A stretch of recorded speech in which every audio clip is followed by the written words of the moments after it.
Hello friends, स्वागत है आप सभी का आपके अपने ही channel learning with Rahul Singh में। और हमने प्रोनाउन का बेसिक पार्ट कर लिया था, जिसके अंदर हमने प्रोनाउन की डेफिनेशन और उसके काइंड्स जाने थे। आज हम प्रोनाउन पे बेस्ड कुछ रूल्स को देखेंगे जो कि हमारे पेपर में कई सारी एरर लेकर आते हैं और बहुत ही इंपॉर्टेंट है किसी भी पेपर के लिए देखा जाए तो सबसे पहला रूल है हमारा वन से रिलेटेड। और वन के बारे में हमने बताया था कि वन हमारा कौन सा प्रोनाउन होता है। ये हमारा एक इंडेफिनेट प्रोनाउन होता है। कौन सा? इंडेफिनेट प्रोनाउन होता है। नीचे मैंने लिख भी दिया कि वन कौन सा प्रोनाउन है, इंडेफिनिट प्रोनाउन है। तो वन के बारे में जान लीजिए। वन जब भी हमारे एग्जाम में या पेपर में आएगा तो वन जब से आएगा तो किसका काम करता है? सब्जेक्टिव किसका काम करता है? और इस वन का जो प्लूरल होता है वो होता है वंस। डायरेक्ट एस में एस लगा हुआ, ध्यान देंगे। वन का सिंगुलर क्या है? वन। जबकि वन का प्लूरल क्या है? वंस। और दोनों बार ये किसका काम करेगा? सब्जेक्ट का ही काम करेगा। किसका काम करेगा? सब्जेक्ट का काम करके आएगा। ठीक है। जैसे हमने एक एग्जाम्पल लिखा है, one should do once duty. क्या लिखा है? One should do once duty. इधर हमने कुछ बात कर ली है इसी के सिंगुलर और प्लूरल फॉर्म में। जैसे लिखा है दिस वन। दिस वन कैसा है? सिंगुलर। दैट वन कैसा है? सिंगुलर। रेड वन कैसा है? सिंगुलर। इसी प्रकार से अगर इसका प्लूरल लिखते तो यहाँ पे लिख देते हैं हम दीज वंस, या फिर क्या लिख देते हैं? दोज वंस, या फिर क्या लिख देते हैं? Red ones. तो यहाँ पे एग्जाम्पल जैसे लिखा है कि I want to buy this one pen. तो मैं इस पेन को खरीदना चाहता हूँ। तो अभी कितना पेन है? यहाँ पे एक ही पेन है, इसलिए हमने क्या यूज किया है? दिस वन यूज किया है। लेकिन अगर यहीं पे लिखा होता कि I want to by all these once, तो अब यहाँ पे दिस वंस नहीं आएगा, क्योंकि ऑल वर्ड आ रहा है, मतलब एक से ज्यादा की बात हो रही है। तो क्या ये लेके आ रहा है? दीज वंस लेके आएगा। नीचे और एक एग्जाम्पल लिखा, जैसे this pen is better than many of those ones. अब यहाँ पे फिर से वही चीज है कि मैनी की बात हुई है, तो यहाँ पे क्या यूज करेंगे हम लोग? दिस वन तो यूज नहीं होगा। दिस का प्लूरल क्या हो जाएगा? दोज। और वन का प्लूरल हमने क्या यूज कर लिया है? यहाँ पे वंस यूज कर लिया है। क्लियर है? आगे कई सारे छोटे छोटे पेपर्स के अंदर एक एरर बन जाती है, वन के पजेसु केस से रिलेटेड होती है। तो याद रखना, वन का पजेसु केस वंस होता है। वहां पे भी वंस था, लेकिन वो वंस किस प्रकार से लिखा है आप डायरेक्ट देख सकते हैं, एस लगा हुआ है, लेकिन यहाँ पे एपोस्ट्रॉफी एंड एस का यूज हुआ है। तो ये हमारा एपोस्ट्रॉफी एंड एस नाउन के अंदर बताया था, अधिकार शो करता है, हमारा पोजेशन या ऑनरशिप को शो करता है। जैसे कि लिखा है one should be careful about one's behaviour. तो यहाँ पे हमने देखा कि वन सब्जेक्ट था हमारे सेंटेंस का, इसलिए इसका पजेसिव केस क्या यूज किया हमने? वंस यूज किया है। कई बार पेपर के अंदर यहाँ पे वंस की जगह वो हिज लगा के दे देगा, माई लगा के दे देगा, मतलब गलत पजेसिव लिखेगा। तो आपको याद रखना कि अगर सब्जेक्टिव केस वन आया है तो वन का हमारा पजेसिव केस भी क्या होगा? हमारा वंस हो जाएगा। ठीक है। तब सबसे पहले हम बात करते हैं वन के एरर पे। तो वन के एरर देखिए एग्जाम में कैसे बनते हैं। जैसे एक एग्जांपल लिया हमने, one of my distant relative, मतलब मेरा कोई दूर का रिश्तेदार, has died on a road accident. किसी रोड एक्सीडेंट में क्या हुआ है? मर गया है। तो one of my distant relative. तो जरा बताइएगा सेंटेंस में एरर कहाँ है। और नीचे वाला सेंटेंस भी ऐसे लिखा है कि one of his many good traits, मतलब गुण होता है, वॉज या वर हिज मॉडेस्टी। तो इस वाले में भी एरर बताइए। बाकी मैं आपको रूल बता देता हूँ। रूल क्या कहता है कि अगर कभी भी सेंटेंस में वन आया है, क्या आया है? वन, तो वन के बाद हमेशा याद रखेंगे आने वाली जो नाउन होगी, ठीक है ना। और वन के बाद प्रीपोजिशन अगर ऑफ लगा है तो वन ऑफ के बाद आगे आएगी जो नाउन, वो कैसी नाउन होगी? प्लूरल नाउन होगी। Plural noun. लेकिन वर्ब कैसी लेगा? सिंगुलर लेगा। वर्ब कैसी लेके आएगा? सिंगुलर। तो इस रूल को ध्यान देते हुए जरा देखिए एग्जाम्पल पहला वाला लिखा है one of my distant relative, फिर आगे लिखा है has died on a road accident. One use हुआ, वन के बाद में क्या आया? ऑफ आया। फिर वहाँ पे लिखा है माई डिस्टेंट, तो ये तो हमारा हो जाएगा एडजेक्टिव। नाउन हमारा क्या लिखा है? रिलेटिव। तो फिर वही चीज़ आ रही कि नाउन कैसी आनी चाहिए थी? प्लूरल। तो यहाँ पे रिलेटिव नहीं होगा, क्या होगा? रिलेटिव्स, क्योंकि आपके दूर का रिश्तेदार, जैसे यहाँ पे ध्यान दीजिएगा, यहाँ पे आपके ढेर सारे रिश्तेदार हैं। ढेर सारे रिश्तेदार में से आपका क्या हुआ कि one of my distant relative, एक कोई आपका खत्म हुआ है, लेकिन रिश्तेदार तो ढेर सारे हैं ना। तो यहाँ पे याद रखना है कि वन ऑफ के बाद कभी भी वन ऑफ आया है तो आगे आने वाली नाउन कैसी हो जाएगी? प्लूरल। तो यहाँ पे रिलेटिव्स की जगह क्या हो जाएगा? रिलेटिव्स हो जाएगा, रिलेटिव की जगह। और यहाँ पे वर्ब तो हमने सिंगुलर ही यूज करी है, हैज़ डाइड, तो ये सेंटेंस हमारा कैसा हो जाएगा? सही हो जाएगा। तो बस रिलेटिव की गलती थी। दूसरा वाला एग्जाम्पल देख लेते हैं। कह रहा था one of his many good traits. देखिए यहाँ पे हमारा ट्रेड्स यूज हुआ है ना। आप सभी जानते हैं मैनी और दोनों गुड, ये हमारा क्या हो जाएगा? एडजेक्टिव हो जाएगा। नाउन हमारा क्या लिखा है? ट्रेड्स। तो यहाँ पे आगे आने वाली वर्ब सिंगुलर या प्लूरल? तो वर्ब की बारे बात हुई थी। वर्ब कैसी आती है? हमेशा सिंगुलर वर्ब आती है। तो वर्ब क्या यूज करेंगे हम लोग? यहाँ पे वॉज यूज कर लेंगे। क्लियर है? वन के रूल में थोड़ा सा अलग एक रूल दिया है, ज़्यादा ध्यान देना है। कि एग्जाम्पल लिया हमने, this is one of the songs that was या फिर वर मोस्ट पॉपुलर जैसे नीचे सेंटेंस लिखा है she is one of the best girl that has या हैव एवर लिव्ड। तो यहाँ पे देखिए वन, पहले जो सेंटेंस हमने लिया हुआ है वहां पर हमारा वन से स्टार्टिंग हुई थी सेंटेंस की, चाहे ये सेंटेंस देखें और चाहे वो सेंटेंस देखें। लेकिन अब की बार हमने क्या किया, वन को बीच में लाए हैं, वन से पहले हमने कुछ वर्ड यूज किया, जैसे यहाँ पे दिस के बाद में क्या यूज हुआ है, इज। लास्ट क्लास के अंदर हमने बताया था कि डिमॉन्स्ट्रेटिव प्रोनाउन होता है हमारा दिस या दैट। अगर दिस या दैट के बाद कोई नाउन आती तो दिस या दैट क्या बनता था, जो हमारा दिस या दैट होता था वो क्या बन जाता था, डिमॉन्स्ट्रेटिव एडजेक्टिव। लेकिन अगर दिस दैट के बाद कोई वर्ब आती थी तो क्या बनता था, हमारा डिमॉन्स्ट्रेटिव प्रोनाउन बनता था। तो यहाँ पे हमारा ध्यान देना है कि कभी भी वन से पहले कोई नाउन या फिर क्या आ जाए, प्रोनाउन, कोई नाउन या प्रोनाउन आए तो, अब रूल पे ध्यान दीजिएगा, तो कभी भी अगर वन से पहले कोई नाउन या प्रोनाउन आए, तो यहाँ पे ध्यान दे रहे हैं हमारा कोई प्रोनाउन आ गया है, तो अगर प्रोनाउन आया है तो आगे आने वाली नाउन, तो यहाँ पे देखिए सॉन्ग्स हमारा नाउन है, तथा साथ ही साथ याद रखेंगे आगे आने वाली वर्ब, ठीक है ना, दोनों चीज़ें क्या हो जाती है हमारी प्लूरल। तो यहाँ पे वॉज या वर्ब में से प्लूरल वर्ब लेनी तो क्या हो जाएगा, वर्ब। सेम यही नीचे करेंगे हम लोग कि सी इज़ वन, तो यहाँ पे भी वन से पहले कोई नाउन या क्या आ गया, प्रोनाउन, तो ये तो सी प्रोनाउन है। आगे आने वाला हमने कहा है कि अगर वन से पहले कोई हमारा नाउन या प्रोनाउन आए तो आगे आने वाली नाउन और तथा वर्ब दोनों को कैसा रखना है, प्लूरल केस में रखना है। तो यहाँ पे लिखा है कि one of the best, best के बाद में एक गर्ल लिखा है, गर्ल ही हमारा नाउन है, तो इसको क्या करना होगा, गर्ल्स करना होगा। नाउन कैसी लाना है, प्लूरल, साथ ही साथ वर्ब भी कैसी लानी है, प्लूरल। तो हैज़ और हैव में से प्लूरल क्या होगा, हमारा हैव हो जाएगा। क्लियर है सभी को। आगे बात करेंगे सम, एनी और बोथ, इन तीनों को बहुत अच्छे से जानेंगे आप लोग। सम के बारे में हमने एक बार और बताया हुआ है कि सम जो होता है सिंगुलर अनकाउंटेबल नाउन लेके आता है हमेशा अपने साथ, और अगर काउंटेबल नाउन लेके आएगा तो हमेशा कैसी लेके आता है, प्लूरल। जैसे आपने पढ़ा होगा सम मनी, तो सम मनी में मनी आप जानते हैं अनकाउंटेबल नाउन है, सिंगुलर लेके आएगा। लेकिन अगर हम सम लिख दें यहाँ पे फिर आगे लिखें बुक, तो बुक नहीं होगा, फिर क्या लेके आएगा, बुक्स लेके आएगा। तो मतलब सम हमेशा अनकाउंटेबल नाउन सिंगुलर लाएगा, लेकिन काउंटेबल नाउन कैसी लाएगा, प्लूरल लाएगा। और सम का यूज याद रखना हमेशा अफर्मेटिव सेंटेंस में ही होता है। लेकिन ये अगर एनी की बात करते तो एनी हमारा चाहे काउंटेबल नाउन के साथ आए चाहे अनकाउंटेबल नाउन के साथ आए हमेशा उसका सिंगुलर फॉर्म लाएगा। लेकिन एनी का यूज करते कहाँ पर है, निगेटिव सेंटेंस में करते हैं। जैसे हमने कह दिया यहीं पे एनी बुक, तो देख सकते हैं हमारा नाउन कैसा रहेगा, सिंगुलर ही रहेगा। या एनी मनी, तो यहाँ पे अनकाउंटेबल नाउन भी कैसा है, सिंगुलर। अनकाउंटेबल का तो फॉर्म ही सिंगुलर है। तो एनी चाहे सिंगुलर काउंटेबल नाउन के साथ आए चाहे अनकाउंटेबल नाउन के साथ आए हमेशा दोनों का फॉर्म कैसा लेके आएगा, सिंगुलर ही लाएगा। एग्जाम्पल्स देखते हैं। जैसे यहाँ पे लिखा he did not give me some book, अभी बताया था कि सम का यूज कभी भी होगा सेंटेंस में, तो सम हमेशा अपने साथ कैसी नाउन लाता है, प्लूरल काउंटेबल नाउन लाता है। कैसी नाउन लाता है, काउंटेबल नाउन है बुक तो हमारा, और काउंटेबल के साथ साथ अगर काउंटेबल है तो कैसी लाएगा, तो प्लूरल लाएगा। तो यहाँ पे क्या करेंगे, बुक्स करेंगे अगर सम को हम सही मानेंगे। लेकिन यहाँ पे सेंटेंस तो हमारा निगेटिव लिखा है, क्योंकि सम का यूज तो हमने बताया कि निगेटिव, सम का सेंटेंस जो होगा वो कैसा होगा, अफर्मेटिव। तो यहाँ पे अगर डिड के साथ में नॉट लगा है तो फिर आपको बुक्स नहीं करना है, याद रखना होगा कि सम की जगह फिर किसका यूज करेंगे हम लोग, एनी का यूज कर देंगे। क्या यूज कर देंगे, क्योंकि सेंटेंस कैसा था ये, निगेटिव। फिर बाकी तो हमारा डिपेंड करेगा किस प्रकार के चार ऑप्शन दिए गए हैं।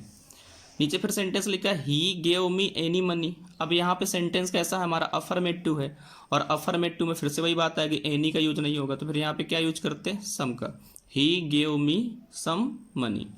नीचे एक सेंटेंस हमने लिखा कह रहा ही did not give me know money. तो ध्यान रखना है कि कभी भी नॉट और नो दोनों एक साथ तो आते नहीं है, तो फिर क्या हो जाएगा, ही डिड नॉट गिव मी, यहाँ पे नो की जगह क्या यूज करेंगे, एनी, क्योंकि यहाँ पे क्या लिखा था, नॉट। नेगेटिव सेंटेंस में क्या आ जाएगा, एनी। तो याद रखना अगर अफर्मेटिव सेंटेंस है तो सम, नेगेटिव सेंटेंस है तो एनी। ठीक है। एक चीज और भी है कि अगर इंटेरोगेटिव सेंटेंस है तो सम और एनी दोनों का यूज होता है।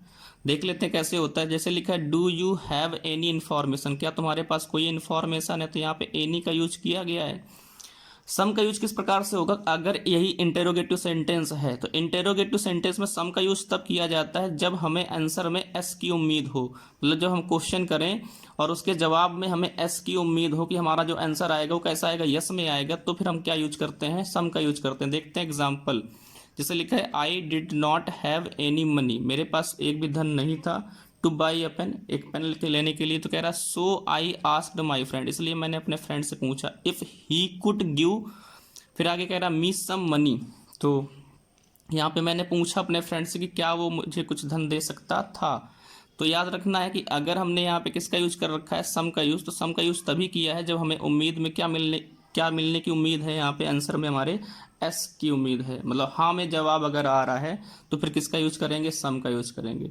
ठीक है ना। अगर हाँ में जवाब नहीं आ रहा होगा तो फिर किसका यूज करना होगा, में एनी का यूज कर लेना होगा। तो थोड़ा सा डिफरेंस है, ध्यान से देख लेंगे इसको। ये लिखा हुआ है हमारा बोथ, तो बोथ का यूज कभी भी करते हैं तो बोथ का यूज हमेशा कितने के लिए होता है, दो के लिए होता है। और बोथ भी हमारा सेंटेंस में जब भी आएगा तो सेंटेंस कैसा होगा, उसका अफर्मेटिव सेंटेंस होगा। अर्थात हम ये कह सकते हैं कि अफर्मेटिव सेंटेंस में दो के लिए किसका यूज करते हैं हम लोग, बोथ का यूज करते हैं। एग्जाम्पल देखते हैं, लिखा है बोथ ऑफ द फ्रेंड्स, मतलब दोनों friends are very hard working, दोनों कैसे हैं, हार्ड वर्किंग है। सेंटेंस कैसा लिखा है, अफर्मेटिव, कहीं भी नेगेटिव है नहीं, नॉट नहीं लगा। फिर आगे लिखा है both of the sisters were very beautiful, दोनों हमारी सिस्टर्स कैसी थी, ब्यूटीफुल थी। तो इन दोनों सेंटेंस के अंदर हमने देखा कि सेंटेंस अफर्मेटिव है, और अफर्मेटिव होने के साथ केवल दो का सेंस हो रहा है, बोथ का मतलब ये दो के सेंस में आ रहा है। तो जब भी दो का सेंस होगा, सेंटेंस हमारा कैसा होगा, अफर्मेटिव, तो किसका यूज कर लेंगे, हम बोथ का यूज करेंगे। नीचे फिर अगला रूल हमारा है, वो है हमारे, ये जानते हैं ना, ईच, एवरी, ईदर, नीदर, हमने बताया था ये सारे हमारे कौन से प्रोनाउन होते हैं, डिस्ट्रीब्यूटिव प्रोनाउन होते हैं।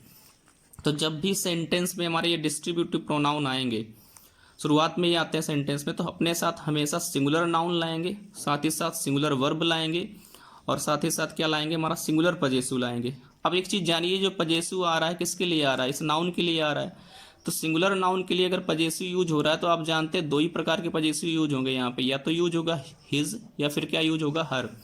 क्योंकि हम प्रोनाउन के केस में अगर जाएं तो प्रोनाउन में थर्ड पर्सन जो होता है, नाउन को थर्ड पर्सन के अंदर ही रखा जाता है, और नाउन में थर्ड पर्सन के अंदर अगर जाएंगे तो थर्ड पर्सन में हमारा होता है ही, सी, इट। मतलब अगर नाउन में अगर किसी का नाम लिखा है, अगर लड़के का नाम तो ही यूज करते, लड़की का नाम होता तो सी यूज करते, कई सारे होते, या प्लूरल नाउन का बोध हो रहा होता तो हम दे का यूज करते। तो आप जानते हैं ही का पजेसिव हिज होता है, सी का पजेसिव क्या होता है, हर, और दे तो आपका प्लूरल है, तो इसीलिए याद रखना है कि यहाँ पे दो ही प्रकार के पजेसिव आएंगे, या तो हिज आएगा या फिर हर आएगा। अब तो आगे देखते हैं इसके सेंटेंस। लिखा है हमारे पास में ईच स्टूडेंट हैव कम, कि प्रत्येक स्टूडेंट क्या हुआ, ईच स्टूडेंट हैव कम, मतलब प्रत्येक स्टूडेंट आ चुका है। तो ध्यान दीजिए, हमने कहा था कि ईच या एवरी के बाद में जो नाउन आएगी, नाउन कैसी आएगी भैया, सिंगुलर आएगी। तो यहाँ पे तुम्हारी कैसी है, प्लूरल लिख दी हमने, स्टूडेंट, तो यहाँ पे होना क्या चाहिए था, आपका स्टूडेंट होना चाहिए था।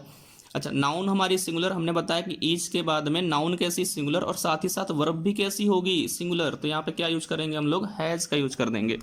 नीचे वाला सेंटेंस देखते हैं, कह रहा ईच स्टूडेंट्स, फिर से वही गलती, स्टूडेंट्स नहीं, क्या होना चाहिए था, स्टूडेंट होना चाहिए था। साथ ही साथ यहाँ पे हैव की जगह क्या होगा, हैज। फिर कह रहा है टू पार्क देयर, देयर तो हमारा पजेसिव है ना, और पजेसिव हमने क्या बताया कि या तो हिज आएगा या फिर हर, और स्टूडेंट तो हमारा जेंडर क्लियर नहीं कर रहा है, मेल फीमेल दोनों हो सकता है, तो चाहे हिज यूज कर दीजिए चाहे आप हर यूज कर दीजिए। फिर कह रहा है every man should do their duty, every man, man आया ना, तो मैन की जगह क्या होना चाहिए था यहाँ पे, मैन, क्योंकि हमने बताया कि ईच, एवरी, ईदर, नीदर के बाद में नाउन कैसी, सिंगुलर, और वर्ब कैसी आनी है, सिंगुलर। तो यहाँ पे शुड आया, शुड तो हमारा मॉडल ऑक्सिलरी है, मॉडल ऑक्सिलरी में सिंगुलर प्लूरल को नहीं देखा जाता है। लेकिन यहाँ पे पजेसिव हमारा क्या लिखा है, देयर, तो देयर की जगह क्या होना चाहिए था, हिज होना चाहिए था, क्योंकि यहाँ पे डिसाइडेड हो गया है कि मैन है, तो मैन का मतलब जेंडर हमारा क्लियर है, क्या यूज करेंगे हम लोग, हिज। लेकिन एक चीज़ याद रखिए कि अभी हम यहाँ पे रूल पे इसी में ईच या एवरी या फिर हमारे पास में ईदर या नीदर होगा, इनके बाद में प्रीपोजिशन किसका यूज होगा, ऑफ का। लेकिन एक चीज़ याद रखो, ग्रामर के अंदर एवरी ऑफ वर्ड नहीं होता है, तो जहाँ भी एवरी ऑफ की जरूरत पड़ेगी तो हम वहाँ पे किसका यूज कर लेंगे, ईच ऑफ का यूज कर लेंगे। तो ध्यान दीजिए, रूल क्या कहता है कि अगर कभी भी सेंटेंस में ईच, एवरी, ईच, ईदर या नीदर के बाद में क्या लगा है, सभी जगह देखो ऑफ लगाया है, ईच ऑफ, ईदर ऑफ, या फिर क्या है, नीदर ऑफ। तो इनके बाद में नाउन हमेशा कैसी लानी है आपको, प्लूरल, लेकिन वर्ब कैसी लाएंगे आप लोग, सिंगुलर वर्ब लाएंगे। वर्ब कैसी लानी है, सिंगुलर, और पजेसिव अभी भी कैसा है, वो भी सिंगुलर ही है। तो एग्जांपल देखिए जरा, लिखा है each of the student, each आया लेकिन बाद में क्या आ रहा है, ऑफ, तो हमारा नाउन कैसा होना चाहिए था, प्लूरल। तो नाउन ध्यान देंगे क्या हो जाएगा यहाँ पे, स्टूडेंट्स। फिर कह रहा है फील देयर रिस्पॉन्सिबिलिटी, पजेसिव भी कैसा होना चाहिए था, सिंगुलर। अब यहाँ पे वर्ब की बात आई है ना, तो वर्ब कैसी हमने कही है, वर्ब तो सिंगुलर का ही है, तो फील, वर्ब का फर्स्ट फॉर्म जो होता है वो प्लूरल फॉर्म होता है, तो वर्ब को सिंगुलर बनाने के लिए उसमें क्या यूज करता है, एस या एस का यूज करेंगे। तो यहाँ पे एस यूज कर लेंगे तो क्या हो जाएगा, फील्स हो जाएगा। नीचे हमारा सेंटेंस दिया, कह रहा ईच ऑफ द गर्ल्स, फिर से गलती नहीं, सही है। ईच ऑफ आया हमारा, ऑफ आने की वजह से ये नाउन कैसा हो गया, प्लूरल, लेकिन वर्ब कैसा रखना चाहिए था हमको यहाँ पे, सिंगुलर, तो क्या हो जाएगा, each of the girls has हो जाएगा। बाकी आगे लिखा था संग एट द कॉन्सर्ट, तो पजेसिव तो आगे आया नहीं कोई, तो सही करने की ज़रूरत नहीं है। इसी में आगे बात कर लेते हैं हम लोग ईदर, नीदर, एनी और नन की थोड़ी सी। तो यहाँ पे ध्यान देना है कि ईच और नीदर, ईदर और नीदर, ईदर और नीदर दोनों कितने के लिए आते हैं, दो के लिए, और दो से ज़्यादा के लिए हमारा क्या यूज होगा, एनी या फिर नन का यूज करेंगे। तो दो के लिए ईदर या नीदर, दो से ज़्यादा के लिए एनी या फिर नन का यूज करेंगे। तो देखिएगा क्या होगा, जैसे यहाँ पे एक सेंटेंस लिखा है, कह रहा either of the girl was present. तो देखिए सभी ने बताया अभी कि हमने ईदर के बाद में अगर प्रीपोजिशन क्या आता है, ऑफ, तो हमने बताया था यहाँ पे नाउन कैसी हो जाती है, प्लूरल, वर्ब कैसी रहती है, सिंगुलर। तो इसमें तो कुछ खास गलती नहीं थी, बस नाउन की हमने मिस्टेक दी। नीचे सेंटेंस लिखा है नन ऑफ हिज आई, आगे लिख देते हैं डिफेक्टेड, उसकी कह रहा है कि कोई भी आंख खराब नहीं थी। तो आप जानते हैं हर व्यक्ति की आंखें कितनी होती हैं भाई, कितनी होती हैं, दो आंखें होती हैं। तो हमने बताया कि दो के लिए क्या यूज करते हैं, तो नीदर का यूज करेंगे। यहाँ पे किसका यूज करेंगे, नीदर का। नेगेटिव सेंटेंस कह रहा बताना ये चाह रहा था कि उसकी कोई भी आंख खराब नहीं है। तो आंखें कितनी है भाई, दो हैं। अब शंकर जी सारे लोग हो नहीं सकते, वरना तीन हो जाती। तो जब दो की बात हो रही तो फिर वहाँ पे क्या यूज करेंगे, नीदर का यूज करेंगे। दो से ज़्यादा की बात होती तो फिर हम नन का यूज कर लेते। नीचे वाला एग्जाम्पल देखते हैं, लिखा है ही हैज़ 3 डॉटर्स। अब देखिए यहाँ पे कितने की बात हो रही है, 3 की, लेकिन कह रहा है कि but neither of them are hard working, लेकिन उनमें से कोई भी हार्ड वर्किंग नहीं है। एक चीज़ थोड़ा ध्यान देना, नीदर ऑफ आया ना, तो ऑफ के बाद में नाउन तो प्लूरल होगी। तो देखिए यहाँ पे प्रोनाउन वैसे यूज किया गया, देम प्लूरल है, लेकिन वर्ब कैसा रखना होगा, सिंगुलर। तो यहाँ पे पहले तो मिस्टेक ये वाली सही करेंगे कि आर नहीं होना चाहिए था, क्या होना चाहिए था, इज। अब देखते हैं, अब कितनी डॉटर है, 3 डॉटर है, तो 3 के लिए तो फिर हमारा यूज नहीं होने वाला भाई नीदर। नीदर तो कितने के लिए आता है, 2 के लिए, तो फिर क्या क्या, क्या यूज करेंगे, नीदर के हिसाब से नन। निगेटिव सेंटेंस में जा रहा है ना, निगेटिव सेंस में जा रहा है, इसलिए नीदर की जगह क्या यूज कर लेंगे हम लोग, नन का यूज कर लेंगे। ठीक है, लास्ट एग्जाम्पल देख लेते हैं, कह रहा she is beautiful then either of her 3 sisters. फिर से वही बात आ रही है, यहाँ पे कितनी सिस्टर है, उसकी 3 सिस्टर हैं, तीनों में से कह रहा है वो खूबसूरत है। ठीक है ना, तो 3 की बात है। अब यहाँ पे ईदर अफर्मेटिव में थोड़ा सा आ रहा है, तो क्या यूज कर लेंगे आप लोग, एनी यूज कर लेंगे। क्लियर है ना। तो इस प्रकार से हमारे इस पार्ट को हमने एंड किया है। आगे की और भी रूल्स हैं, उनको हम नेक्स्ट क्लास में जानेंगे। धन्यवाद। अगर आपको सारी चीज़ें पसंद आ रही हैं तो चैनल को लाइक, शेयर और सब्सक्राइब करना ना भूलें।